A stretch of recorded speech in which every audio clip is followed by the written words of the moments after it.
আসসালামু আলাইকুম। সম্মানিত শরীফ, কে চায় না তার নামটি সারা পৃথিবীতে ছড়িয়ে পড়ুক? ব্যক্তি নাম যেমন ব্র্যান্ডিং হয়, তেমনি বিজনেসের নামটিও ব্র্যান্ডিং হয়। বিজনেস যেমন স্কোয়ার, বেক্সিমকো, লিভার ব্রাদার্স, বিভিন্ন কোম্পানির নাম যেমন ব্র্যান্ডিং হয়েছে, তাদের পণ্য ধরেন হারপিক এমন ব্র্যান্ডিং করেছে, আমরা দোকানে অনেকে যে টয়লেট ক্লিনার লাগলে টয়লেট ক্লিনার বলতে পারে না, বলে একটা হারপিক দেন। দেখেন বিষয়টা, অথচ হারপিক একটা কোম্পানির নাম, যেটা তারা ব্র্যান্ডিং করে নিয়েছে, ট্রেডমার্ক করে নিয়েছে। ট্রেডমার্কটা যখন রেজিস্ট্রেশন করে নেয় তখন রেজিস্টার্ড হয়ে যায়, শুরুতে থাকে টিএম, তারপরে হয়ে যায় রেজিস্টার্ড। তো এই পুরো প্রক্রিয়াটা নিয়ে আলোচনা করার জন্য এই বিষয়ে বিশেষজ্ঞ জনাব ফরিদুদ্দিন আমার সাথে আছেন। কেমন আছেন আপনি? জি, আলহামদুলিল্লাহ ভালো আছে। আচ্ছা,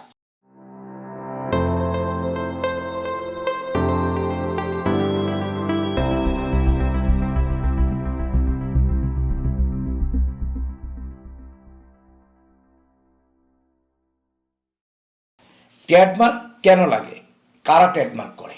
হ্যাঁ, যেমন ট্রেডমার্কটা যদিও আমাদের দেশে যারা একদম ক্ষুদ্র উদ্যোক্তা তারা আসলে ট্রেডমার্কটা নিয়ে অত কনসার্ন না, বা কনসার্ন হওয়া উচিত, যদিও তারা হয় না।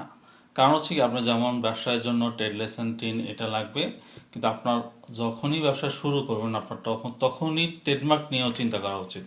যেমন আমরা রিসেন্টলি একটা পাইলাম যে হচ্ছে একটা প্রতিষ্ঠান একজনের পরিচালনা করতেছে, প্রায় অলমোস্ট প্রায় 5 বছরের মতো উনি পরিচালনা করতেছে। তো রিসেন্টলি ইউকের একটা কোম্পানি সে কমপ্লেন করছে যে এই নামে তার একটা ট্রেডমার্ক আছে। তো এখানে হচ্ছে হয়তোবা সে ইউকের কোম্পানিটা বাংলাদেশে নিবন্ধিত না, হয়তো এই ক্ষেত্রে হয়তোবা সমস্যা নাও হতে পারে। কিন্তু এখনকার বেশিরভাগ প্রতিষ্ঠানে হচ্ছে ডিজিটাল প্রেজেন্স আছে, লাইক হচ্ছে ওয়েবসাইট আছে এবং ফেসবুক পেজ, ইউটিউব চ্যানেল আছে। তো ফেসবুকে সে যদি কমপ্লেন দেয়, ফেসবুক হয়তো তার পেজটা ডাউন করে দিতে পারে। তো এতে করে সে অনেক বড় একটা ক্ষতিগ্রস্ত হতে পারে। তো জি, হ্যাঁ, তো এই জন্য যখন আপনার ব্যবসায়ের কথা চিন্তা করবেন, ব্যবসায়ের চিন্তা করলেই যখন ট্রেড লাইসেন্স লাগবে, টিন লাগবে, প্লাস আপনাকে এটাই মাথায় রাখতে হবে যে আপনার ট্রেডমার্কও লাগবে, মানে আপনার ব্র্যান্ড নেমটা, লোগোটাকে সিকিউর করতে হবে। জি, যেমন আমরা সেম একটা উদাহরণ আমি দিচ্ছি।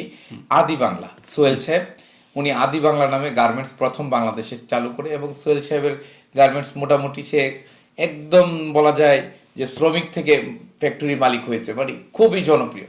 এখন প্রশ্ন হয়েছে, একটা সময় পরে তার কিন্তু সেই ব্র্যান্ড এত জনপ্রিয় হয়েছে, কিন্তু তার কিন্তু ট্রেডমার্ক নাই। এই ট্রেডমার্ক অন্যরা নিয়ে গেছে, ফলে আদি বাংলার কয়েকটা নামে কয়েকজন ট্রেডমার্ক নিয়ে গেছে, সেই সোহেল সাহেবের আজও কোনো ট্রেডমার্ক নেই। ফলে অর্থাৎ অনেকটা সন্তান জন্ম দিয়েছেন, সন্তানের পিতা হয়ে গেছে আরেকজন। ব্যাপারটা অনেকটা এরকমই।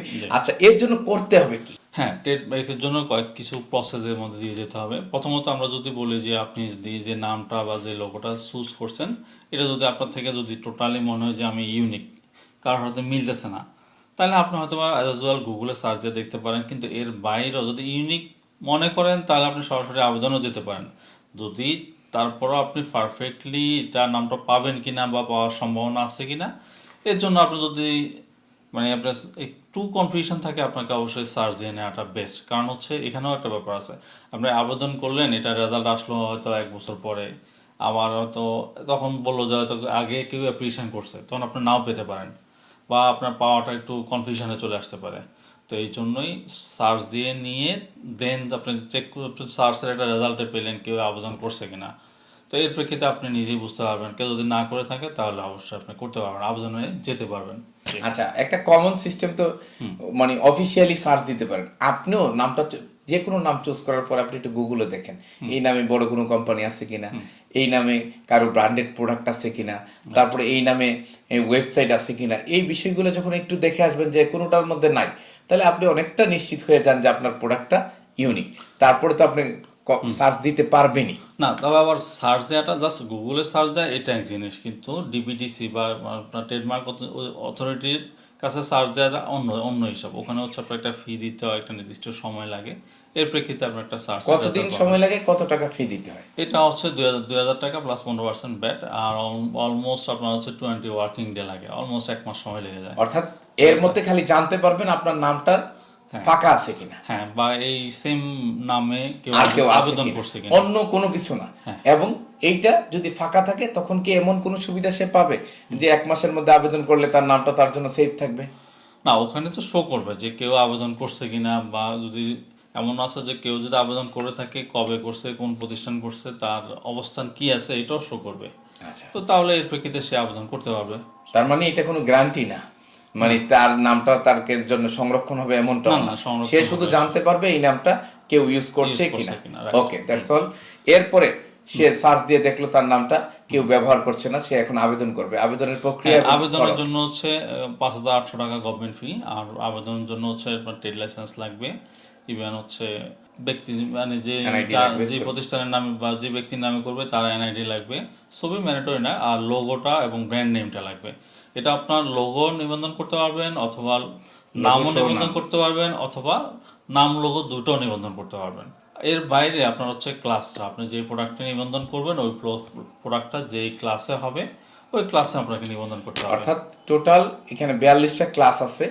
আপনার প্রোডাক্ট, ধরেন একজন তেল বিক্রেতা আর একজন লোহা বিক্রেতা, দুজন আলাদা কিন্তু class, right. Totally different class.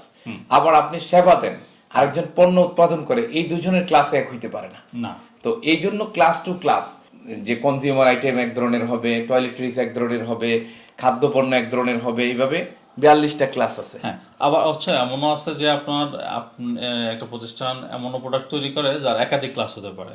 তাহলে অবশ্যই খেয়াল রাখতে হবে যে একাধিক ক্লাস হলে আপনাকে একাধিক আবেদন করতে হবে। এখন প্রত্যেকটা আবেদনের সিস্টেম একই, সিস্টেম একই, একই ফি আসবে, আবার আলাদা আলাদা সাবমিশন পড়বে। আচ্ছা, তাহলে এই টাকা দিয়ে সে সাবমিট করলো, Submit সাবমিট করার পর থেকেই সে তো টিএম ব্যবহার করতে হ্যাঁ, পারবে। আর আরেকটা বিষয় হচ্ছে এখানে আরো কিছু বেসিক ডকুমেন্ট লাগে, মেইল অ্যাড্রেস, ফোন নাম্বার, সিগনেচারের নমুনা কপি, এবং কবে থেকে ইউজ করতেছেন, আপনি কি ম্যানুফ্যাকচারার না ইম্পোর্টার, ঠিক আছে, মানে এই ডিটেইলস গুলো প্যাকেজিং লাগবে। করেন। তো এগুলো সব ডিটেইলস দিয়ে অনলাইনে আবেদন করতে হয়। জি। আচ্ছা, এই আবেদনটা করার পর থেকেই তো সেইটাকে ব্যবহার করতে পারবে। হ্যাঁ, আবেদন করার পরে একটা সাবমিশন নাম্বার পড়বে, এতে সে ইউজ করতে পারবে। আচ্ছা, এখন পরবর্তী প্রশ্ন হলো, সাবমিশন নাম্বার পড়লো, সে ইউজ করলো, ইউজ করলে এখন কতদিন পরে তারটা আসলে অরিজিনালি তার নামে রেজিস্টার্ড হবে এবং প্রক্রিয়াটা কি? হ্যাঁ, এটাও একটু লেন্দি প্রক্রিয়া। এটা হচ্ছে লেন্দি প্রক্রিয়া বলতে অন অ্যাভারেজ 6 মাস থেকে 1 বছরের মধ্যে তার কাছে চিঠি যাবে। তো চিঠি যাওয়ার পরে সে বুঝতে পারবে যে কারোর সাথে মিলছে কিনা, বা কোনো ক্লাসে কোনো ক্লেম আছে কিনা। যদি ক্লেম নাও থাকে তাও যাবে, যে সে পরবর্তী ধাপে যাওয়ার জন্য তাকে হচ্ছে জার্নালে প্রকাশের জন্য ফি দিতে হবে। ওই ফি দেওয়ার জন্য তার কাছে চিঠি ওইটা যাবে। ফি কত টাকা? জার্নালের ফি হচ্ছে 3,500 টাকা। এটা কতদিন পরে হয়ে থাকে সাধারণত? ওই তো আপনারা যদি আপনি কোনো ক্লেম না থাকে তাহলে আপনার এটা অ্যাপ্রুভালের চিঠি যাবে। অ্যাপ্রুভালের চিঠি পাওয়ার পরে আনুমানিক কতদিন সময় লাগতে পারে এর জন্য? ওকে, কম বেশি তো হতেই পারে, বাংলাদেশ যেহেতু। মনে করেন অন এভারেজ যখন 6 মাস। যদি 6 মাস মিনিমাম লাগবে। আচ্ছা, 6 মাসের মধ্যে আপনি একটা চিঠি পাবেন। চিঠি পাবেন। কমপ্লেন থাকলে কমপ্লেন জানবেন, কমপ্লেন না থাকলে আপনাকে টাকা জমা দিতে বলবে। জি। আচ্ছা, টাকাটা 3,500 টাকা বেড সহ জমা দিতে হবে। জমা দেওয়ার পরে এটা তার গেজেট হবে। না না, গেজেট না, জার্নালে প্রকাশ হবে। জার্নালে ট্রেডমার্ক প্রকাশ হবে। অথরিটির একটা জার্নাল হয়, ওই জার্নালে এটা আসবে। আচ্ছা, তাহলে আপনারা খুব মন দিয়ে ব্যাপারটি শুনুন। তাহলে যদি সমস্যা আসে তাহলে আপনাকে সেখানে এই অনেকটা আদালতের মতো, যে আপনার কি কি প্রবলেম হয়েছে, প্রবলেমটা ফেস করা হ্যাঁ, লাগবে। এটা এই পর্যায়ে না, আর হচ্ছে যখন জার্নালে আসবে, এটা জার্নালটা আপনার হচ্ছে এতে আপনার জার্নালটা পারচেস করে, যখন জার্নালটা আসবে পারচেস করে আপনার জার্নালে দেখতে পারবেন। কিন্তু জার্নালে প্রকাশের 3 মাস সময়টা এর গ্রেস পিরিয়ড থাকে। যদি মনে করেন আপনার জার্নালে আসা মানে হচ্ছে এটা ওপেন হয়ে গেল, যে কেউ ইচ্ছে করলে দেখতে পারবে যে আপনি এর আবেদন করছেন, এটার প্রক্রিয়াধীন আছেন। তো তারপরেও যদি কেউ মনে করে যে আপনার কারোর সাথে মিলছে বা আংশিক মিলছে, তাহলে তারা কিন্তু আপনার বিরুদ্ধে ক্লেম করতে পারবে। তো ক্লেম যখন করবে, যদি কেউ ক্লেম করে তাহলে সেটা আদালতের পর্যায়ে যাবে। ওখান থেকে সেটেলমেন্ট আসলে, রেজাল্ট আসলে আপনি নিবন্ধনের পর্যায়ে যেতে পারবেন। যদি এই 3 মাসের মধ্যে যদি কেউ ক্লেম না করে তাহলে আপনি সার্টিফিকেটের জন্য আবেদন করতে পারবেন। এবং সেখানে কত টাকা লাগবে?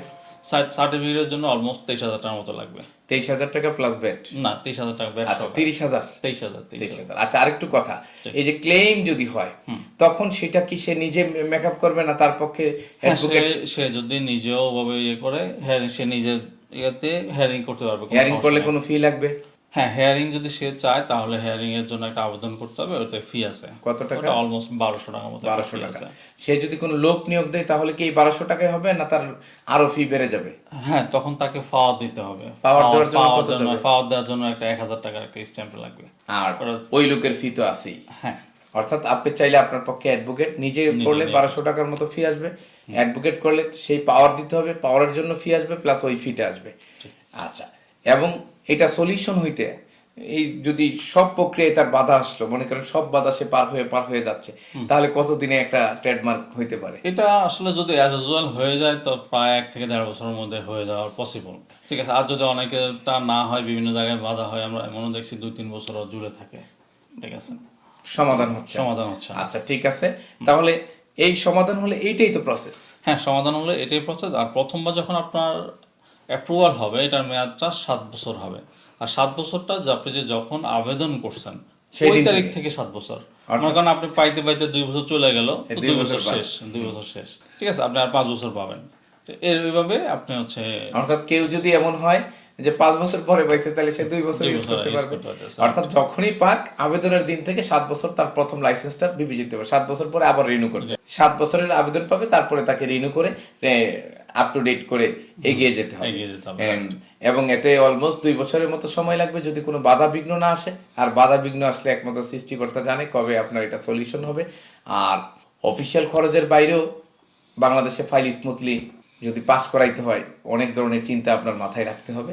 তো আশা করি সবগুলো বিষয় চলে আসছে। হ্যাঁ, আশা করি সবগুলো বিষয় চলে আসছে। আর আমরা মোটামুটি এইটুই আপনাকে এটাই বোঝানোর চেষ্টা করতেছি, ট্রেডমার্কটা খুব ব্যবসায়ের জন্য খুবই গুরুত্বপূর্ণ। ব্যবসার জন্য ব্যবসায়িক ডকুমেন্ট যেমন গুরুত্বপূর্ণ, এটা ডকুমেন্টেরই একটা অংশ। ইভেন আপনার এখানে এক্সাম্পল, আপনি মনে করেন একটা ব্যবসা এস্টাবলিশ করলেন, ট্রেডমার্ক করলেন না, 5 বছর পরে কেউ একজন করে ট্রেডমার্ক করে আপনার বিরুদ্ধে ক্লেম করলো, তাহলে আপনার নামটা, আপনার পরিচিতিটাই বাদ হয়ে গেল।